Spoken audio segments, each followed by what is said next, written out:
حضرت ذوالنون مصری رحمۃ اللہ علیہ فرماتے ہیں، میں ایک دفعہ ملک شام گیا۔ وہاں ایک سبز و شاداب باغ پر میرا گزر ہوا۔ کیا دیکھتا ہوں کہ سیب کے ایک درخت کے نیچے ایک جوان نماز پڑھ رہا ہے۔ میں نے آگے بڑھ کر اسے سلام کیا۔ اس نے کچھ جواب نہ دیا۔ دوسری مرتبہ میں نے سوال کیا تو اس نے اپنی نماز کو ختم کر کے زمین پر انگلی سے یہ شعر لکھے، یعنی زبان بولنے سے اس لیے روکی گئی ہے کہ وہ طرح طرح کی آزمائشوں کا غار ہے اور آفات کو کھینچنے والی ہے۔ اس لیے تمہیں چاہیے کہ جب بولو اللہ ہی کا ذکر کرو، اسے کسی وقت بھی نہ بھولو اور ہر حالت میں اس کی حمد کرتے رہو۔ حضرت ذوالنون مصری فرماتے ہیں کہ میں یہ دیکھ کر بہت دیر تک روتا رہا، پھر میں نے بھی جواب میں انگلی سے یہ شعر لکھ دیے، یعنی ہر لکھنے والا ایک دن قبر میں خاک ہو جائے گا اور اس کا نوشتہ ہمیشہ باقی رہے گا۔ اس لیے تمہیں لازم ہے کہ اپنے ہاتھ سے ایسی شے کے سوا کہ جس کے دیکھنے سے قیامت میں خوشی و مسرت ہو کچھ نہ لکھو۔ ذوالنون مصری رحمۃ اللہ علیہ فرماتے ہیں کہ اس جوان نے یہ دیکھ کر ایک چیخ ماری اور جاں بحق تسلیم کی۔ میں نے چاہا کہ اسے غسل دے کر دفن کر دوں کہ یکا یک آواز آئی کہ کوئی پکار کر کہہ رہا ہے، ذوالنون اسے چھوڑ دے، حق تعالیٰ نے اس سے وعدہ فرما لیا ہے کہ اس کی تجہیز و تکفین فرشتے کریں گے۔ ذوالنون رحمۃ اللہ علیہ کہتے ہیں، میں یہ سن کر الگ ہو گیا اور درخت کے نیچے جا کر نماز پڑھنے لگا۔ چند رکعت پڑھ کر جو میں گیا تو وہاں اس کا نشان تک نہ پایا اور نہ اس کی کچھ خبر ملی۔ ایک عارف نے فرمایا ہے کہ مجھے 40 حوریں دکھائی گئیں۔ میں نے انہیں دیکھا کہ ہوے میں اڑ رہی ہیں اور چاندی سونے کے کام کے لباس سے آراستہ و پیراستہ ہیں۔ میں نے انہیں نظر بھر کر دیکھا تو 40 روز تک عطاب میں رہا۔ پھر ان کے بعد 80 حوریں جو حسن و جمال میں ان سے بھی زیادہ دکھائی دیتی تھیں، آواز آئی کہ انہیں دیکھ۔ میں یہ سن کر فوراً سجدے میں گر پڑا اور گرتے ہی اپنی آنکھیں خوب زور سے بھینچ لیں اور عرض کیا، اے اللہ، میں آپ کے سوا سے پناہ مانگتا ہوں، مجھے اس کی کوئی حاجت نہیں۔ اسی طرح برابر عجز و زاری کرتا رہا حتیٰ کہ اللہ تعالیٰ نے انہیں مجھ سے ہٹا دیا۔ شیخ مظہر سعدی رحمۃ اللہ علیہ اللہ تعالیٰ کے شوق میں برابر 60 برس تک روتے رہے۔ ایک شب خواب میں دیکھتے ہیں کہ گویا میں نہر کے کنارے ہوں اور اس میں مشک خالص بہہ رہا ہے۔ اس کے کنارے پر موتیوں کے درخت سونے کی شاخوں والے کھڑے لہلہا رہے ہیں۔ اتنے میں چند لڑکیاں بنی ٹھنی حسن و جمال میں یکتا آئیں اور پکار پکار کر یہ الفاظ گانے لگیں، یعنی پاک ذات ہے وہ ذات جس کی ہر زبان پاکی بیان کرتی ہے، وہ پاک ہے، پاک ذات ہے وہ جو ہر مکان میں موجود ہے، پاک ذات ہے وہ جو ہر زمانے میں پاک ذات ہے۔ میں نے پوچھا، تم کون ہو اور کیا کرتی ہو؟ انہوں نے کہا، ہمیں لوگوں کے معبود اور محمد صلی اللہ علیہ وآلہ وسلم کے پروردگار نے اس قوم کے لیے پیدا کیا ہے جو رات کو اپنے پروردگار کے سامنے قدموں پر کھڑے رہتے ہیں اور اپنے معبود رب العالمین سے مناجات کرتے رہتے ہیں، اور اللہ تعالیٰ کے ذوق و شوق میں ان کی یہ حالت ہے کہ شب کو ان کے افکار پر برابر چلتے رہتے ہیں اور لوگ پڑے سوتے ہیں۔ شیخ ابو ذریر رحمۃ اللہ علیہ فرماتے ہیں کہ میرے پاس ایک خوبصورت غلام تھا۔ دن کو وہ روزہ رکھتا تھا، رات بھر قیام کرتا تھا۔ وہ ایک دن میرے پاس آیا اور بیان کیا کہ آج میں سو گیا تھا کہ معمولی اوراد بھی ترک ہو گئے۔ خواب میں کیا دیکھتا ہوں کہ گویا سامنے سے محراب پھٹ گئی ہے اور اس سے چند حسین لڑکیاں نکلی ہیں۔ ان میں سے ایک لڑکی نہایت ہی بدصورت تھی۔ میں نے عمر بھر ایسی کبھی نہیں دیکھی تھی۔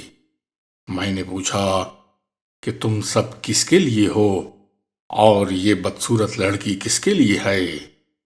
انہوں نے کہا ہم سب تیری گزشتہ راتیں ہیں اور بری صورت والی تیری یہ رات ہے جس میں تو سو رہا ہے۔ اگر تو اسی رات میں مر گیا تو یہی تیرے حصے میں آئے گی۔ یہ خواب بیان کر کے اس جوان نے چیخ ماری اور جاں بحق تسلیم ہو گیا۔ شیخ ابو سلیمان درانی رحمت اللہ علیہ کہتے ہیں کہ میں ایک رات سو گیا تھا اور معمول کے وظائف بھی رہ گئے تھے۔ خواب میں کیا دیکھتا ہوں کہ ایک نہایت حسین حور ہے جو کہہ رہی ہے کہ ابو سلیمان تم تو مزے سے پڑے سو رہے ہو اور میں تمہارے لیے 500 برس سے پرورش کی جا رہی ہوں۔ شیخ عبد الواحد بن زید رحمت اللہ علیہ فرماتے ہیں کہ ایک مرتبہ ہم نے جہاد کی تیاری کی۔ میں نے اپنے ساتھ رہنے والے رفیقوں سے کہا کہ جہاد کے فضائل میں ہر ایک شخص 2 آیتیں پڑھنے کے لیے تیار ہو جائے۔ تو ایک شخص نے یہ آیت پڑھی، یعنی بے شک اللہ تعالیٰ نے مسلمانوں سے ان کی جان اور مال اس قیمت پر خریدی کہ ان کے لیے جنت ہے۔ یہ آیت سن کر ایک لڑکا جو 14 یا 15 برس کی عمر کا تھا اور اس کا باپ بہت سا مال چھوڑ کر مر گیا تھا، کھڑا ہوا اور کہا اے عبد الواحد، کیا اللہ تعالیٰ نے مسلمانوں کی جان و مال جنت کے بدلے خرید لی؟ شیخ نے فرمایا ہاں بے شک اس نے خریدی۔ اس نے کہا تو میں گواہی دیتا ہوں کہ میں نے اپنا مال اور جان جنت کے بدلے میں بیچ دی۔ میں نے کہا دیکھ خوب سوچ سمجھ لے، تلوار کی دھار بڑی تیز ہوتی ہے اور تو بچہ ہے، مجھے خوف ہے کہ شاید تجھ سے صبر نہ ہو اور عاجز ہو جائے۔ اس نے جواب میں کہا یا شیخ، میں اللہ سے معاملہ کروں اور پھر عاجز ہو جاؤں، اس کے کیا معنی؟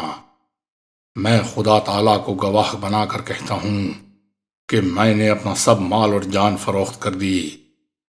شیخ نے کہا میں اتنی بات کہہ کر بہت پشیمان اور نادم ہوا اور اپنے جی میں کہا کہ دیکھو اس بچے کی کیسی عقل ہے اور ہم کو باوجود بڑے ہونے کے عقل نہیں۔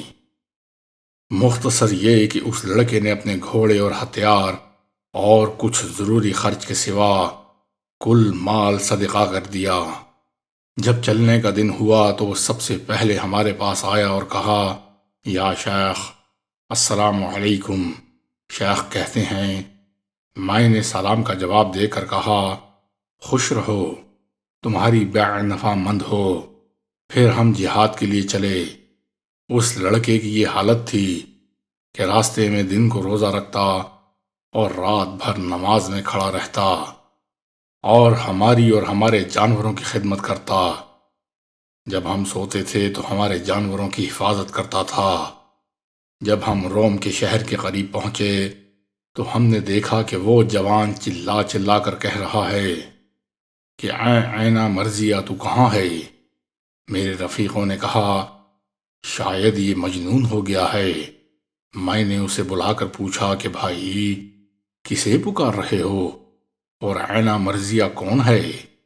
تو اس نے ساری کیفیت بیان کی کہ میں کچھ غنودگی کی سی حالت میں تھا کہ میرے پاس ایک شخص آیا اور کہا کہ عینہ مرضیہ کے پاس چلو۔ میں اس کے ساتھ ساتھ ہو لیا۔ وہ مجھے ایک باغ میں لے گیا۔ کیا دیکھتا ہوں کہ نہر جاری ہے، پانی نہایت صاف و شفاف ہے، نہر کے کنارے نہایت حسین حسین لڑکیاں ہیں کہ گراں بہار زیور لباس سے آراستہ و پیراستہ ہیں۔ جب انہوں نے مجھے دیکھا تو خوش ہوئیں اور آپس میں کہنے لگیں کہ یہ عینہ مرضیہ کا خاوند ہے۔ میں نے انہیں سلام کر کے پوچھا، تم میں آئینہ مرضیہ کون ہے؟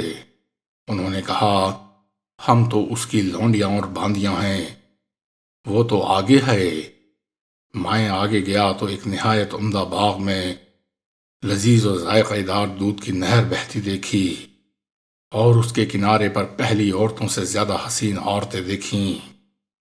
انہیں دیکھ کر تو میں مفتون ہو گیا، اور وہ مجھے دیکھ کر بہت خوش ہوئیں اور کہا، یہ آئینہ مرضیہ کا خاوند ہے۔ میں نے پوچھا، وہ کہاں ہے؟ کہا، وہ آگے ہے، ہم تو اس کی خدمت کرنے والی ہیں، تم آگے جاؤ۔ میں آگے گیا، دیکھا تو ایک نہر خالص مزیدار شراب کی جاری ہے، اور اس کے کنارے ایسی حسین و جمیل عورتیں بیٹھی ہیں کہ انہوں نے پہلی بار سب عورتوں کو بھلا دیا۔ میں نے سلام کر کے ان سے پوچھا کہ آئینہ مرضیہ کیا تم میں ہے؟ تو انہوں نے کہا کہ نہیں، ہم تو سب اس کی کنیزیں ہیں، وہ آگے ہے، تم آگے جاؤ۔ میں آگے گیا تو ایک چوتھی نہر خالص شہد کی بہتی دیکھی، اور اس کے کنارے کی عورتوں نے پچھلی سب عورتوں کو بھلا دیا۔ میں نے ان سے بھی سلام کر کے پوچھا کہ آئینہ مرضیہ کیا تم میں ہے؟ انہوں نے کہا، اے ولی اللہ، ہم تو اس کی لونڈیاں اور باندیاں ہیں، تم آگے جاؤ۔ میں آگے چلا گیا تو کیا دیکھتا ہوں کہ ایک سفید موتی کا خیمہ ہے، اور اس کے دروازے پر ایک حسین لڑکی کھڑی ہے، اور وہ ایسے عمدہ عمدہ زیورات اور لباس سے آراستہ ہے کہ میں نے آج تک کبھی نہیں دیکھا تھا۔ جب اس نے مجھے دیکھا تو خوش ہوئی اور خیمے میں پکار کر کہا، اے آئینہ مرضیہ، تمہارا خاوند آ گیا ہے۔ میں خیمے کے اندر گیا تو دیکھا ایک جڑاؤ سونے کا تخت بچھا ہوا ہے، اس پر آئینہ مرضیہ جلوہ افروز ہے۔ میں اسے دیکھتے ہی فرفتہ ہو گیا۔ اس نے دیکھتے ہی کہا، مرحبا مرحبا اے ولی اللہ، اب تمہارے یہاں آنے کا وقت قریب آ گیا ہے۔ میں دوڑا اور چاہا کہ اسے گلے لگاؤں۔ اس نے کہا، ٹھہرو، ابھی وقت نہیں آیا، اور ابھی تمہاری روح میں دنیاوی حیات باقی ہے۔ آج رات انشاءاللہ تم یہیں روزہ افطار کرو گے۔ میں یہ خواب دیکھ رہا تھا کہ جاگ اٹھا، اور اب میری یہ حالت ہے کہ صبر نہیں ہوتا۔ شیخ عبد الواحد رحمۃ اللہ علیہ فرماتے ہیں کہ ابھی یہ باتیں ختم نہ ہوئی تھیں کہ دشمن کا ایک گروہ آیا، اور اس لڑکے نے سبقت کر کے ان پر حملہ کیا، اور 9 کافروں کو مار کر شہید ہوا۔ تو میں اس کے پاس آیا اور دیکھا کہ وہ خون میں لت پت ہے، اور کھلکھلا کر خوب ہنس رہا ہے۔ تھوڑی دیر نہ گزری تھی کہ اس کا طائر روح قفس عنصری سے پرواز کر گیا۔